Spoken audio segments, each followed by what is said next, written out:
Boa noite. Uma operação conjunta deu início nesta quinta-feira à reintegração de posse de parte de uma área invadida no Distrito Industrial, na zona leste da capital. Quase 6.000 barracos erguidos no terreno que pertence à Suframa começaram a ser derrubados. Por alguns momentos houve resistência dos invasores e a Polícia Militar teve que usar a força. A Polícia Civil já investiga a participação de uma quadrilha especializada no comando de outras áreas invadidas na região metropolitana de Manaus.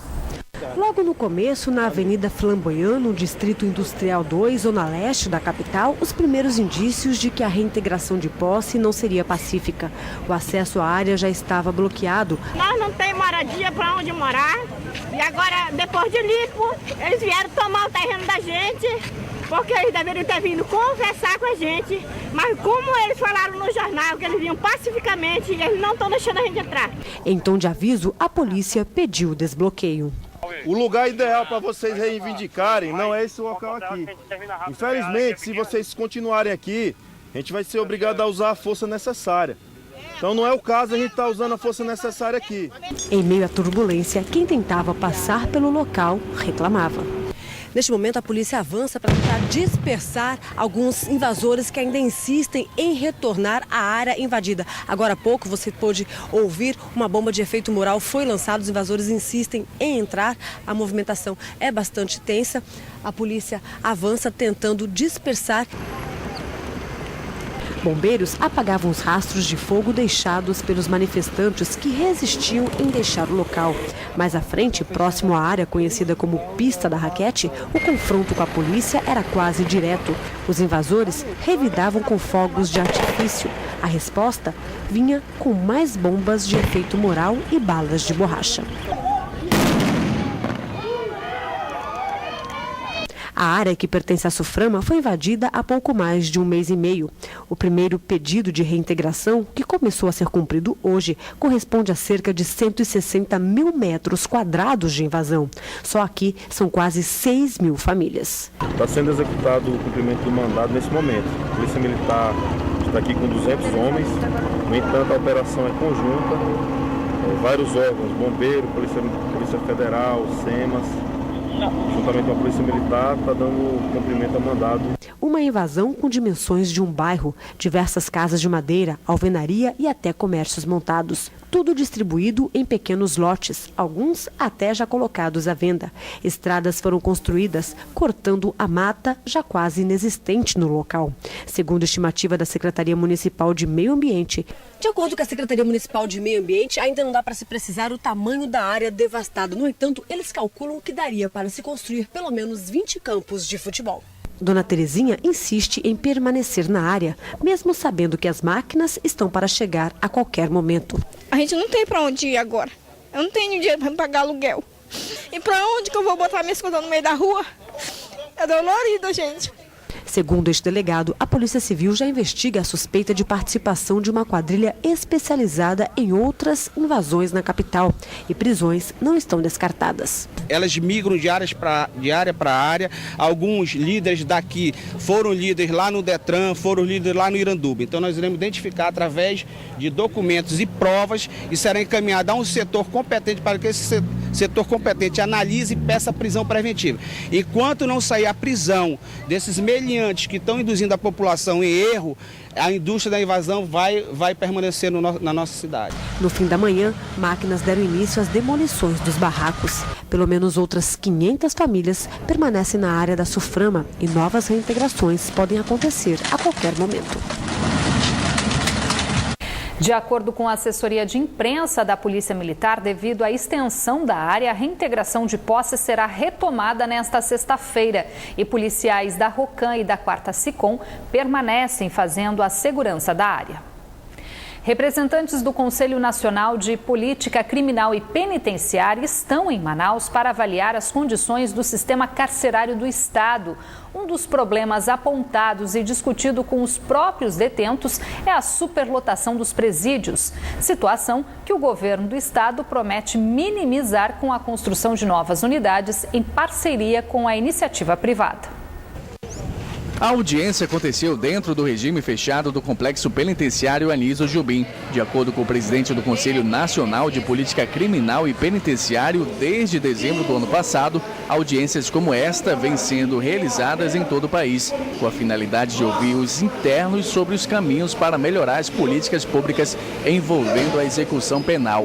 O Conselho vem realizando desde dezembro do ano passado uma série de audiências com especialistas relacionados ao tema, para que nós possamos lidar com duas questões envolvendo basicamente o sistema penitenciário e criminal, que é a porta de entrada, ou seja, como fazer para que nós possamos racionalizar a entrada do sistema penitenciário e, uma vez lá dentro, o Conselho está trabalhando nas melhores condições para os presos. Então, ou seja, trabalhar na porta de entrada, trabalhar durante a execução da pena e trabalhar também as alternativas para a saída do preso, para que ele possa ser reintegrado socialmente. Cerca de 150 presos foram escolhidos aleatoriamente pelo Ministério da Justiça para participar da audiência. Questões como superlotação nas celas foram alguns dos pontos debatidos. A questão da superlotação é algo que nos preocupa, por isso que nós estamos tratando da porta de entrada, que é exatamente verificar, de fato, quem deve estar no sistema penitenciário e, a partir daí, quais são as condições que nós pretendemos para que elas possam ter uma condição melhor dentro do cárcere. Há 7 anos, Edivaldo cumpre pena por homicídio em regime fechado. O presidiário destaca que um dos grandes problemas da penitenciária é a superlotação e cita o próprio exemplo. Na cela em que teria capacidade para apenas 2 detentos, ele divide espaço com 6 presos. As celas do pavilhão 2, que é projetado para 1 interno, no máximo 2, tem celas até com 6 internos. Então fica difícil, porque a lei de execução penal diz que o interno ele tem direito a 6 metros quadrados para cumprir a sua pena, né? Então, uma pessoa, por exemplo, como eu, que sou quase 1,75, às vezes eu não consigo um espaço nem para me esticar, né? Então, a superlotação ela está muito, né? Atualmente, a população carcerária no estado está estimada em mais de 9.000 detentos. Só na penitenciária Anísio Jobim, que tem capacidade para 686 presos, abriga 1.180. Mas, de acordo com o secretário de Estado de Administração Penitenciária, já existe um projeto em andamento para a construção de mais 5 presídios no estado, com recursos da iniciativa privada. A secretaria mudou de nome, mas os problemas continuaram os mesmos. Mas nós já estamos fazendo todo o diagnóstico, já estamos levando uma grande proposta para o governador, para que a gente possa realmente minimizar os problemas que nós temos hoje no sistema prisional. Já estão bem menores do que eram antes, certo? Mas nós temos problemas gravíssimos, como inclusive a superlotação. Nós já assinamos o contrato com o Grupo Pamas, que vai fazer a parceria público-privada, e até junho ou julho nós estaremos iniciando a primeira unidade, que será o semiaberto. O diretor-presidente da Companhia de Gás do Amazonas, a Cigás, esteve hoje na Assembleia Legislativa a convite dos deputados para fazer um panorama de como andam os serviços de distribuição de gás natural aqui no estado. Entre os assuntos abordados, ele falou da baixa demanda do produto na capital, que faz com que pelo menos 30% do gás natural extraído de Urucu seja reinjetado no solo.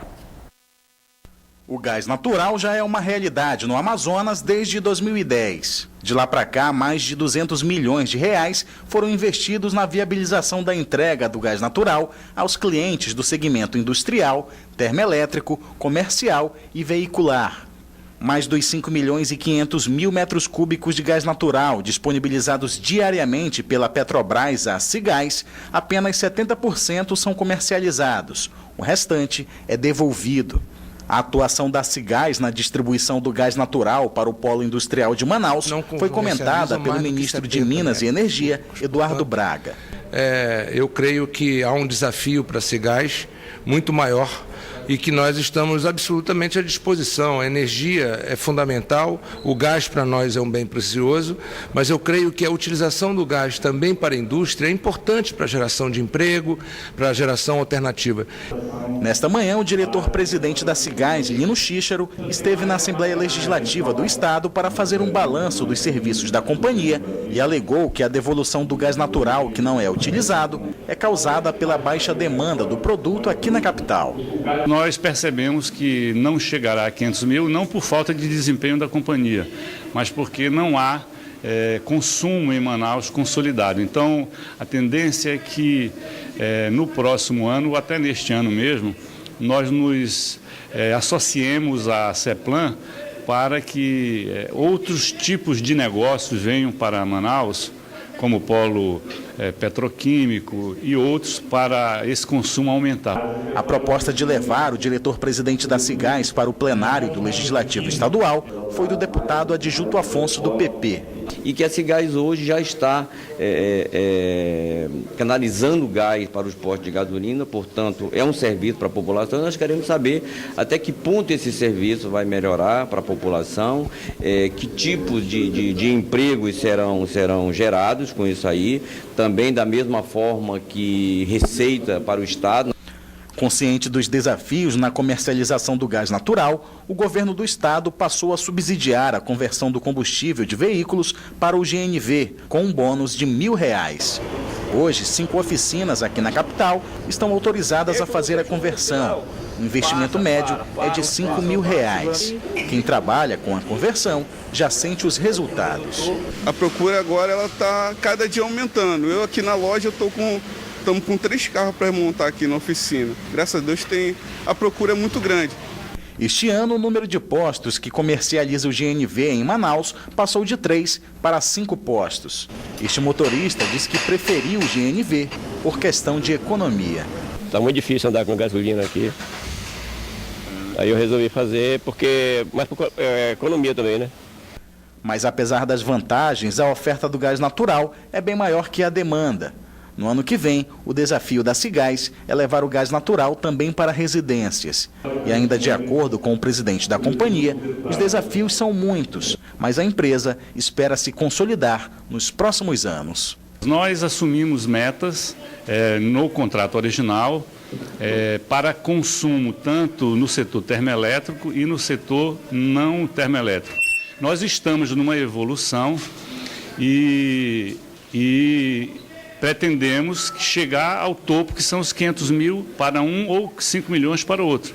Não sei se é possível chegar a isso num espaço de tempo de 2, 3, 4, 5 anos, porque isso não depende especificamente da companhia, depende do consumo. Durante sessão solene realizada esta tarde na Câmara Municipal de Coari, foram diplomados e empossados como novo prefeito e vice Raimundo Magalhães e Clemente Fernandes. Magalhães, do PRB, foi o segundo colocado nas eleições de 2012 e ganhou o direito de assumir a administração do município após a cassação de Adail Pinheiro e Ixon Monteiro pelo Tribunal Superior Eleitoral. Mas uma liminar do juiz eleitoral Délcio Santos suspendeu a diplomação que estava marcada para o mês passado. Na última terça-feira, por 4-3, o Pleno do TRE derrubou a liminar que impedia a posse de Magalhães. A posse foi contestada por vereadores de oposição que alegam que ela deveria ter ocorrido em sessão ordinária, contrariando o regimento interno e, por isso, prometem recorrer. Desde janeiro, 4 prefeitos já se alternaram no comando dos cofres do segundo município mais rico do Amazonas. E o novo prefeito assume o município em um momento de crise. Nesta quarta-feira, uma comitiva do Ministério Público do Estado, liderada pelo procurador-geral Fábio Monteiro, realizou uma segunda inspeção no município para apurar denúncias de falta de pagamento dos servidores do município, fornecedores e prestadores de serviços e que estaria trazendo prejuízos, principalmente para os setores como saúde e educação. Um homem de 26 anos foi preso acusado de aplicar vários golpes pela internet em que as vítimas eram mulheres. Segundo a polícia, Laércio Castro de Oliveira usava as redes sociais para seduzir as vítimas, que depois eram roubadas por ele. Por esse motivo, ele recebeu o apelido de galã do Instagram. Ainda segundo a polícia, o suspeito já responde a 8 inquéritos por crime de roubo majorado em Manaus. 8 vítimas já teriam denunciado suspeito à polícia.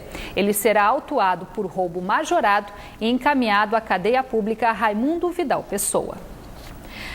A subida das águas do Rio Negro já preocupa famílias que vivem às margens de um córrego no bairro Tarumã, onde uma ponte cedeu há quase 2 meses devido à forte chuva. As obras de recuperação da ponte, que também integram o cronograma de construção do Anel Sul, já iniciaram, mas os moradores questionam a permanência deles na área, temendo uma nova cheia.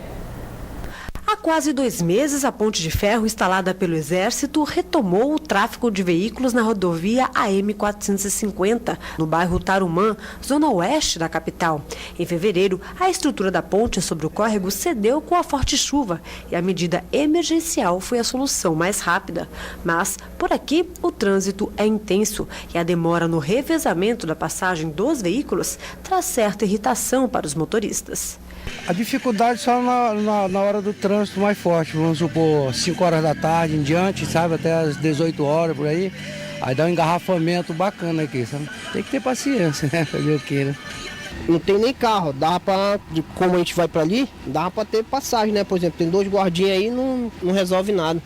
Os trabalhos de construção de uma nova ponte já iniciaram. Segundo a Secretaria de Infraestrutura do Estado, os trabalhos devem ser concluídos em 3 meses. A obra faz parte do programa Amazonas 2020 e integra a implantação, pavimentação, drenagem e duplicação do chamado Anel Sul, que tem mais de 8 quilômetros de extensão, entre a ponte até a Avenida Santos Dumont, próximo ao aeroporto, na Zona Oeste.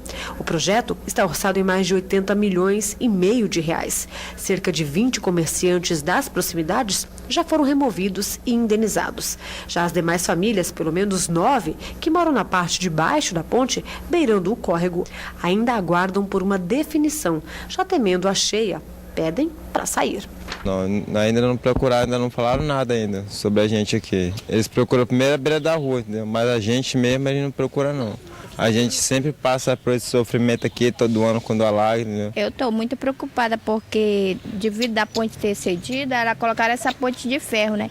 E do lado é uma de madeira, lá não tem como a gente estar passando e indo e voltando, né? Porque um dia desse meu filho foi passar, ele meteu a perna dentro do buraco lá. Risco de quê? De quebrar, né? E a cheia está chegando e eu sou a primeira a entrar na água. Começa a encher, a gente fica preocupado aqui. Porque todo ano nós temos que sair, todo ano das nossas casas, nós não queremos isso para nós. Toda vez. Nós não queremos isso para nós. Nós queremos uma casa digna. Uma cerâmica localizada na M352, estrada que dá acesso a Novo Airão, foi parcialmente interditada durante uma fiscalização do Ministério Público do Trabalho e da Superintendência Regional do Trabalho e Emprego no Amazonas. No local, trabalham aproximadamente 13 operários sem carteira assinada na produção de tijolos. Outras irregularidades também foram identificadas, como máquinas e equipamentos sem proteção contra acidentes e fornos com risco de desabamento. A empresa era a única das 35 do polo de cerâmica que não havia sido inspecionada ou participado das reuniões realizadas no Ministério Público do Trabalho com o objetivo de padronizar e adequar as normas de saúde e segurança do segmento. A empresa foi notificada e deve comparecer na sede da Superintendência Regional do Trabalho e Emprego para apresentar a documentação solicitada. Vamos conferir agora a previsão do tempo para esta sexta-feira.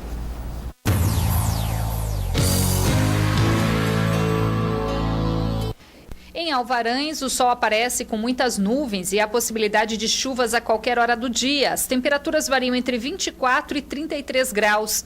Em Coari, o tempo fica encoberto, também com previsão de chuva isolada, mínima de 25 e a máxima chega aos 34 graus. Em Manaus, a previsão é de tempo nublado, com pancadas de chuva e trovoadas no decorrer do dia. As temperaturas variam entre 24 e 33 graus. Agora, atenção contribuintes, o prazo para a declaração do imposto de renda termina no fim deste mês. E segundo a Receita Federal, até o momento, menos da metade dos contribuintes do Amazonas acertou as contas com o leão. Das 319 mil declarações de imposto de renda esperadas para este ano em todo o estado, até agora menos da metade, cerca de 140.600 contribuintes, acertaram as contas com o leão. e o prazo termina no próximo dia 30 de abril. O prazo encerra à meia-noite de Brasília, né? Faltando um segundo, na realidade, para completar meia-noite do horário de Brasília. Então, aqui para os amazonenses, às 10 horas, 59 minutos, 59 segundos do dia 30 de abril é o prazo limite. Quem não conseguir entregar a declaração nesse prazo, no momento seguinte está sujeito a uma multa de 1% do valor do imposto devido na declaração.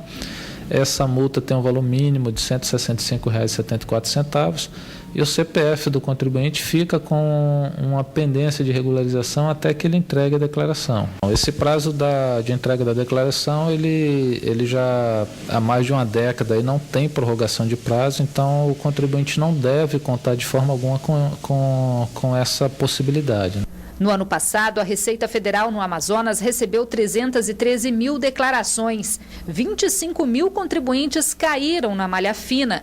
Para facilitar o preenchimento do formulário eletrônico, ferramentas foram criadas e podem ser acessadas também em tablets e smartphones. Mesmo assim, muitos contribuintes preferem pagar pelo serviço.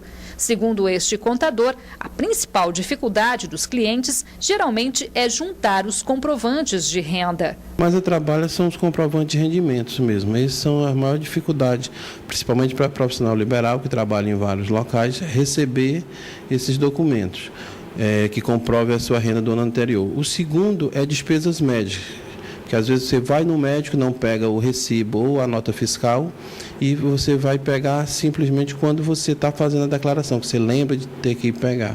Então, essas são as principais dificuldades na montagem da declaração de imposto. Tanto a despesa médica quanto a despesa escolar, como o pagamento da mensalidade, são abatidas. Declarar um imposto de renda quem teve rendimentos tributáveis acima de R$ 26.816 no ano passado. Os contribuintes que já enviaram a declaração devem acompanhar o processamento do documento por meio da página da Receita Federal na internet, onde também estão disponíveis os programas para download. Quem enviou a declaração no início do prazo, sem erros, omissões de dados, também deve receber mais cedo a restituição. Idosos, portadores de doenças graves e pessoas com deficiência têm prioridade. Os valores corrigidos começam a ser pagos em junho e seguem até dezembro. Agora o futebol. Em jogo válido pela 6ª rodada do Campeonato Amazonense, o Princesa dos Solimões derrotou o Fast Clube de Itacoatiara por 2-1 na noite de ontem no Estádio da Colina, aqui na capital. Com esse resultado, o time de Manacapuru assume a 2ª colocação na competição. E nesse momento, o Nacional perde por 2-1 para o Bahia na Arena Fonte Nova, em Salvador, no jogo de volta válido pela primeira fase da Copa do Brasil. No primeiro jogo aqui em Manaus, as duas equipes empataram em 0-0. Qualquer vitória simples ou empate com gols no jogo de hoje garante a equipe amazonense na segunda fase da competição. Se houver empate por 0-0 novamente, o que não é o caso, a disputa iria para os pênaltis. Nesse momento, aí quase finalizando então o primeiro tempo da partida lá na Bahia. E o time de vôlei da Newton Lins derrotou na noite de ontem o Clube da Caixa e conquistou o título da Copa de Vôlei Gilvandro Castro.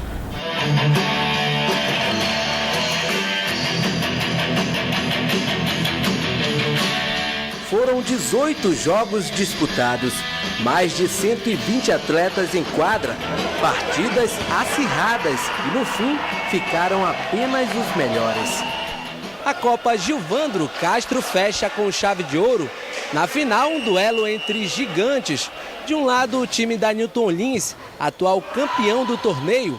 Do outro, o Clube da Caixa, time que foi quase imbatível durante toda a competição. Imbatível seria se o Clube da Caixa tivesse superado a pressão do time da Newton Lins. No primeiro set, o Clube da Caixa começou em vantagem, mas com erros bobos, deixou a Newton Lins virar o jogo e fechar o set em 25-21. No segundo set, o Clube da Caixa de novo começou pressionando. Com boas jogadas no ataque e alguns bloqueios, o time chegou a abrir 8 pontos de vantagem. mas em seguida permitiu a virada da Newton Lins, que fechou o set, repetindo o placar do primeiro, 25-21. Felizmente a gente não estava no bom dia, eles estavam no melhor dia deles, mas a gente está trabalhando aí para a gente chegar entre os primeiros aí, como a gente ficou entre os primeiros, né? Então a gente ficou em segundo, a gente está feliz, né? E continuar trabalhando aí para ver se a gente consegue uma coisa melhor aí para o grupo. A vantagem de 2-0 fez o time da Newton Lins relaxar na partida. Momento bem aproveitado pelo Clube da Caixa, que venceu o terceiro set por 25-21. Ameaçado pelo bom momento do adversário, o time da Newton Lins, sob o comando do experiente André Santos, fechou o quarto set e o jogo em 3-1.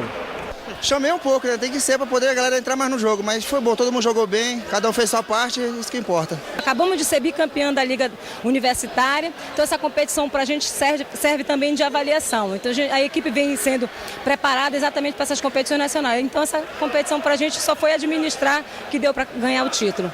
Em quadra, os dois times mostraram a potência do vôlei amazonense e olha que a temporada só está começando. Agora está acontecendo essa Copa em homenagem ao Gilvandro Costa. Logo em seguida nós fazemos o campeonato adulto e em agosto começamos a Copa Amazônia, que vai ser um marco no desenvolvimento do voleibol de toda a nossa região.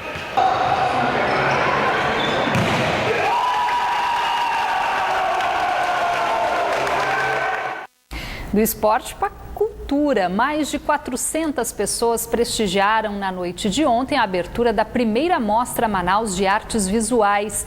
As obras que misturam sentimentos e experimentismo podem ser conferidas no Paço da Liberdade, no centro da cidade.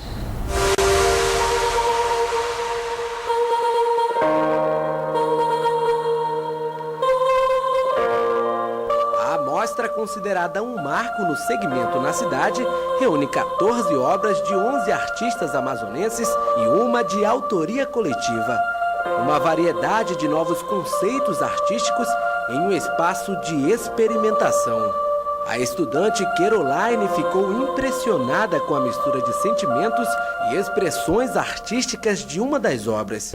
O traço dela é muito sensível. O diálogo do desenho com as folhas, o fato dela ter usado a tela de uma forma diferente, como eu nunca tinha visto dessa maneira. A obra que deixou Caroline encantada é da artista plástica Redna Abreu, que mistura realidade, sentimento e natureza em suas criações. Essa exposição ela surgiu de uma viagem que eu fiz para o interior, onde, claro, a natureza esbanje beleza, né? Então, é como se aquele ambiente todo tomasse conta de mim. Não só a natureza por si, mas as pessoas, a simplicidade delas, de como elas agiam comigo, de como as crianças olhavam para mim e perguntavam. Então, isso é maravilhoso. O curador da amostra ressalta o caráter experimental, diverso e contemporâneo proposto pela primeira Mostra de Artes Visuais de Manaus. Você não vai ver aqui a coisa mais comum e mais usual da arte, aquela coisa da tela, óleo sobre tela, muito tradicional. Não, aqui você vai ter performance, videoarte, instalação, vamos ter um ritual, vamos ter esculturas que foram apropriadas da natureza. Então, é muito rico e é baseada no experimentalismo mesmo.